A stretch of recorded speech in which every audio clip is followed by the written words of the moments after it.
Boa tarde, irmãos. Paz seja com todos.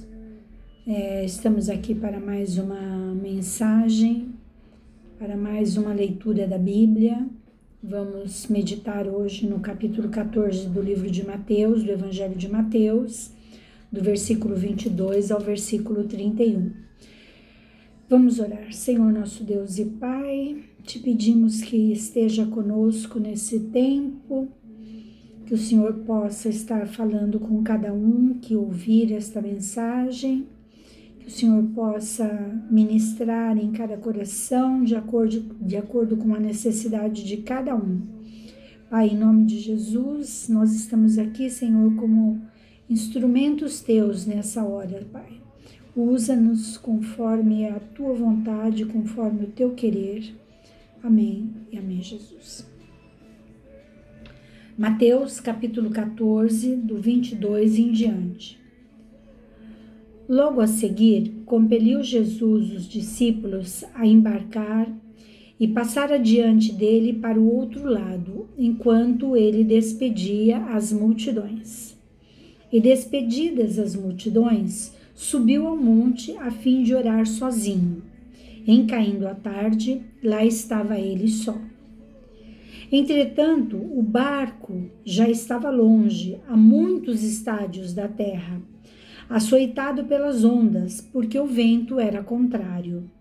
Na quarta vigília da noite, foi Jesus ter com eles, andando por sobre o mar.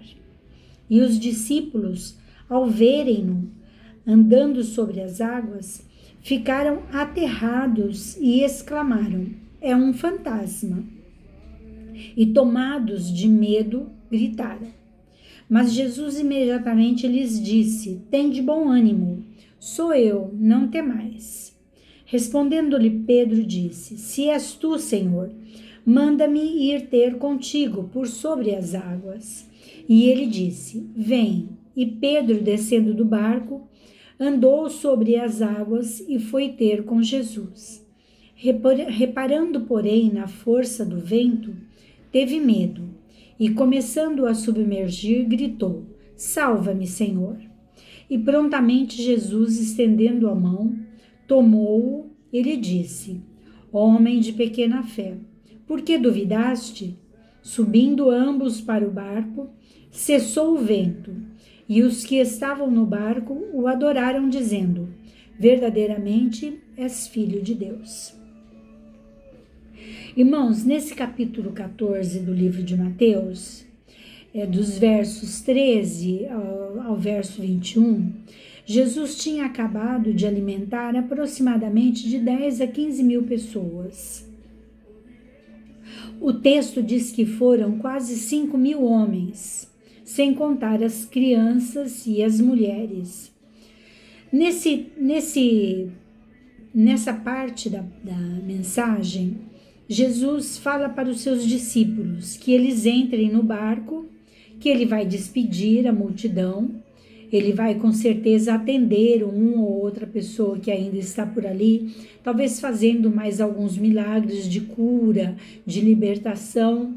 Ele diz que vai despedir a multidão e ele vai orar. E Jesus sempre achava um tempo para orar. Ele sempre tirava um tempo a sós com o Pai, para falar com o Pai, sozinho, longe da multidão, longe dos seus discípulos. Ele sempre tinha um tempo para falar com Deus. Essa é uma lição que nós devemos aprender. Nós também precisamos tirar um tempo para falar com Deus.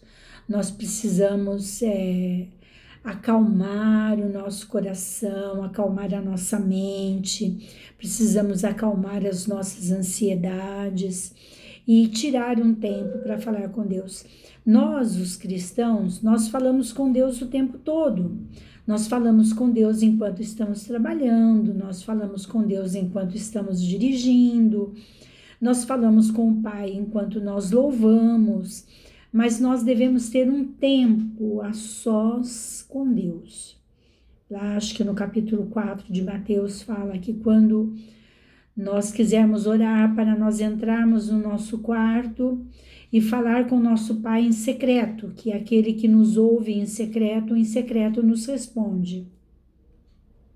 Então, essa é uma lição que nós podemos tirar já desse princípio de mensagem que nós estamos fazendo nessa tarde. A palavra fala que depois que Jesus orou, depois que Jesus falou com o Pai, ele sai em direção ao barco, ele sai em direção aos seus discípulos, mas que o barco já ia distante da margem, já estava bem distante da margem, já vários estádios, né? Ou seja, alguns quilômetros de distância, né? Da margem. E que Jesus repara naquele momento que o vento é contrário. Mas Jesus faz o quê? Jesus vai em direção ao barco andando sobre as águas. Provavelmente esse fato ocorreu já em uma hora avançada da noite, porque o texto diz que era na 4ª vigília da noite. A 4ª vigília é um período de hora entre 3 e 6 horas da manhã. Então já era madrugada. E quando Jesus despediu a multidão, nós podemos entender, nós podemos acreditar que fosse começo de noite, né? E o barco era açoitado pelas ondas, porque onde tem muito vento também se forma muitas ondas, né?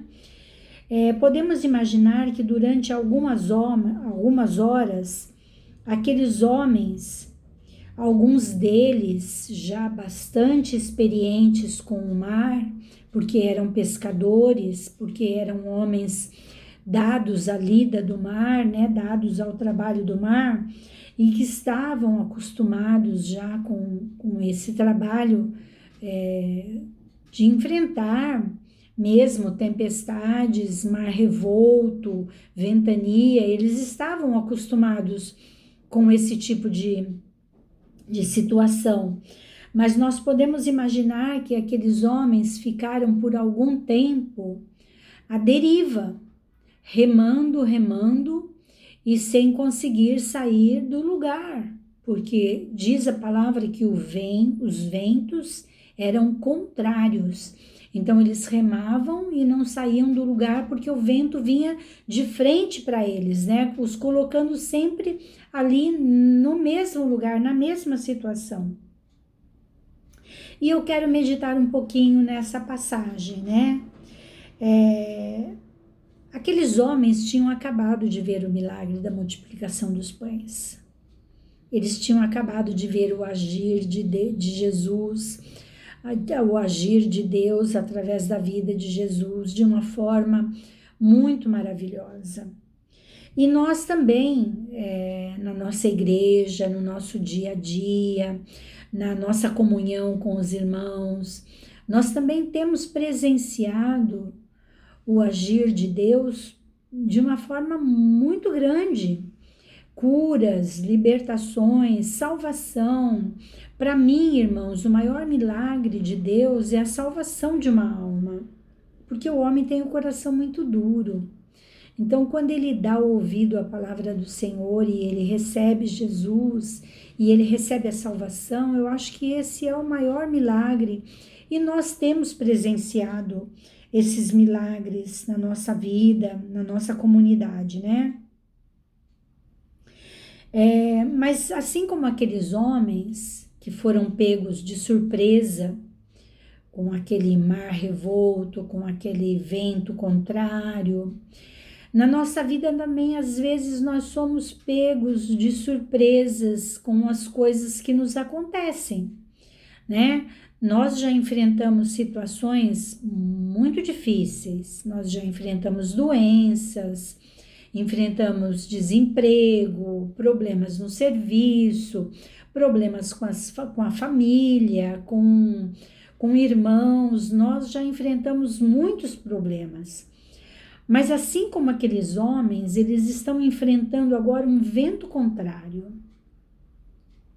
E foi exatamente o que aconteceu conosco. Nós fomos pegos por uma situação totalmente diferente agora. Nós fomos pegos por uma pandemia, algo que nós apenas conhecíamos de ouvir falar, né? Ouvimos falar sobre febres, sobre pestes, sobre tantas doenças do passado, mas apenas tínhamos ouvido falar. Nós nunca tínhamos passado por uma situação assim, nós nunca tínhamos vivido uma situação como essa situação que nós estamos vivendo agora. Uma pandemia não é uma coisa regional, não é uma coisa municipal, não é uma coisa estadual, é uma coisa mundial, né? Uma pandemia que está assolando muitas nações. A gente pode dizer o mundo, está assolando o mundo. É uma coisa aterrorizante o que nós estamos vivendo, né? Nós estamos acostumados a lutar, nós estamos acostumados a viver e vencer adversidades, né? A palavra de Deus diz que no mundo nós teríamos aflições e nós temos vivido de uma em uma, de uma para outra, vivido em aflição, mas temos vencido a todas elas, né? E eu quero dizer que uma luta igual a essa que nós estamos vivendo agora, para nós é uma absoluta novidade. Nós nunca tivemos conhecimento de algo desse porte na nossa geração, na nossa época. Mas assim como aqui naquela situação de provável espanto para aqueles homens, alguém vem ao seu encontro. Eles estão ali lutando, desesperados, querendo sair daquele lugar, querendo alcançar a outra margem. Eles não estão conseguindo, mas alguém vem ao encontro daqueles homens. E isso na nossa vida também é assim. Quando nós estamos passando por lutas, alguém vem ao nosso encontro. E esse alguém não é nada mais, nada menos do que Jesus. É Jesus que caminha sobre as ondas, rompendo o vento contrário para alcançar aquela embarcação. E Jesus também está rompendo o vento contrário dessa pandemia que nós estamos vivendo. Jesus também está vencendo o vento contrário dessa adversidade que nós estamos vivendo. Da mesma forma, podemos ver pelos olhos da fé Jesus caminhando acima dessa pandemia e vindo em nossa direção para nos socorrer. Olha que coisa fantástica, irmãos. É madrugada, o vento sopra forte contra o barco, as ondas se agigantam, mas sobre o mar revolto alguém anda seguramente em direção ao barco. Aquele homem, ele anda de maneira segura sobre as ondas, sobre o mar revolto, sobre o vento, rompendo o vento. Ele vai com o peito aberto, de frente para o vento, e ele vence aquilo. É maravilhoso. Podemos, a exemplo desses homens, achar que aquele que caminha em nossa direção é algum louco que saiu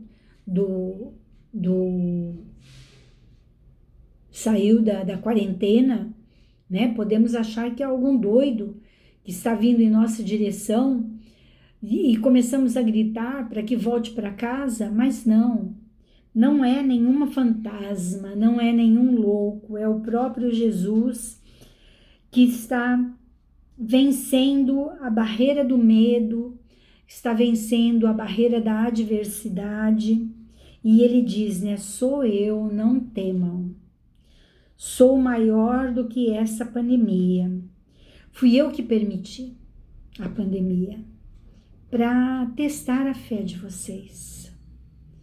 Tudo está no controle do Senhor, amados. Tudo está no controle a nossa vida, está no controle dele. As coisas que acontecem no nosso dia a dia está no controle dele. As coisas que acontecem de enfermidade, de doenças, de qualquer situação que for contrária, qualquer vento contrário que vem na nossa vida, tudo está no controle do Senhor. Ele quer nos ensinar a ter mais fé. Essa palavra de hoje é uma palavra de incentivo, é uma palavra de estímulo à nossa fé. É alguém mais impetuoso, alguém mais ousado que está dentro do barco. Grita, né? Senhor, se és tu, manda-me ir ter contigo. Manda-me que eu ande por sobre as águas, como o Senhor está fazendo. Manda-me andar acima dessa pandemia, acima desse vento contrário. E ele diz para Pedro, né? Vem. Você pode, acredita, você pode andar sobre o mar. Você pode andar contra o vento. Você pode andar contra o mar revolto. Pode vir. E ele diz o mesmo para mim e para você isso hoje, né? Vem, você consegue. Então nós nos enchemos de coragem e, a exemplo de Pedro, começamos a caminhar acima da epidemia, acima dessa pandemia. Começamos com força, começamos com coragem, começamos com fé, começamos dispostos a interceder um pelos outros, começamos dispostos a estar orando. As pessoas pedem oração e nós prontamente nos prontificamos a orar, a interceder. Nós prontamente queremos andar sobre esse mar de notícias ruins, mas aí nós começamos, irmãos, a olhar para a televisão e nós começamos a ver as notícias e a quantidade de mortos e os governadores e os médicos falando que ainda não chegamos ao pico, que ainda não chegamos no limite máximo, que muita coisa ainda vai acontecer. E nós começamos a olhar para isso e nós vamos afundando. Nós começamos a afundar na incerteza, no medo, na dúvida e pedimos socorro. E pedimos, Jesus, socorro, tem misericórdia. Jesus pacientemente estende a mão e nos põe novamente no rumo da nossa vida. Ele olha para nós triste, porque nós duvidamos, porque nós tivemos medo. Ele vai acalmar as ondas, ele vai acalmar o vento, e nós vamos mais uma vez declarar verdadeiramente: Tu és Filho de Deus. Jesus está no barco da nossa vida, irmãos. Ele é o nosso Senhor, Ele é o nosso Salvador. E nós precisamos exercitar a nossa fé e declarar que Ele tem o controle de tudo em suas mãos. Precisamos, assim como fez Jesus, orar em todo o tempo, intercedendo uns pelos outros. Certamente o tempo que Jesus esteve a sós com o Pai, Ele intercedeu por seus discípulos, porque certamente essa situação não lhe era desconhecida. Ele já sabia o que estava acontecendo. Precisamos clamar por misericórdia. Não nos deixe perecer, ajuda-nos, segura firme na nossa mão e nos ajuda a remar com segurança para alcançarmos a outra margem. Te adoramos, Senhor. Aqui fala no versículo 33, diz assim: e os que estavam no barco o adoraram, dizendo: verdadeiramente és filho de Deus. Nós adoramos o Senhor, nós já conhecemos os seus feitos. Ele já se revelou a nós, ele mostrou para nós os seus feitos, os seus milagres, tudo que ele podia nos ensinar, ele já nos ensinou através da sua palavra. E nós te adoramos porque tu tens o controle da nossa vida. Nós te adoramos porque nós sabemos em quem nós temos crido. Nós cremos num Jesus vivo, num Jesus que ressuscitou, que está vivo, que está à destra do Pai e que está orando por nós e que está intercedendo por nós e que está cuidando das nossas vidas. Nós não vamos adorá-lo, nós já o adoramos por tudo que o Senhor tem feito. Irmãos, essa é uma palavra de ânimo, é uma palavra de encorajamento. Deus está vencendo as ondas. Jesus está vencendo o vento contrário a favor dos seus filhos, a favor dos seus discípulos, a favor dos seus filhos amados. E nós estamos aqui esperando essa tempestade passar, porque ela vai passar e nós chegaremos ao outro lado e nós chegaremos na companhia de Jesus e vamos cantar o hino da vitória porque vencemos mais uma batalha diferente, uma batalha muito mais temerosa, uma batalha muito mais difícil, mas Jesus está no nosso barco, no barco da nossa vida. Ele está junto conosco. Amém? Deus abençoe vocês e fique na paz do Senhor.